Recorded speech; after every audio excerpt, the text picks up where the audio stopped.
সম্মানিত মুআজ্জিন মুহতারাম হাজিরিন, আমরা কথাগুলো অন্তরের দিল লাগিয়ে মন থেকে কথাগুলো শ্রবণ করব। কারো কথা নাই দুনিয়ার জিন্দেগি, কারো কথা নাই আল্লাহ পাক রব্বুল আলামিনের গুরুত্বের কথা।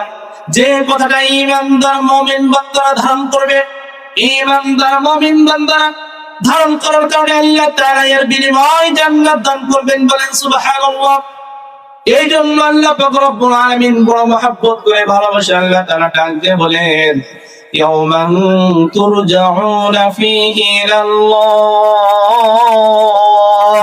সুম্মা তুওয়াফা কুল্লু নাফসিন মা কাসাবাত ওয়া হুম লা ইযলামুন। আল্লাহু আকবার। আল্লাহ সুবহানাহু ওয়া তাআলা মহাগ্রন্থ আল কুরআনুল কারীমের ভিতরে বলেন, ও বান্দা বলেন সেই দিনের কথা তুমি স্মরণ করো যে দিনকে তোমাকে দুনিয়ার জিন্দেগি ত্যাগ করে ওই সৃষ্টিকর্তার কাছে আসা লাগবে। ওই আল্লাহ কারো কাছে যাওয়া লাগবে না। পৃথিবী আসমান 6 দিনে আল্লাহ তাআলা সব কিছু সৃষ্টি করেছেন। কথা বলেন ঠিক কিনা? ওই আল্লাহ তাআলার কাছে যাওয়া লাগবে বলে কি নিয়ে যাবেন? দুনিয়ার জিন্দেগি এবং তামাশা জিন্দেগি, বিলাসিতার জিন্দেগি।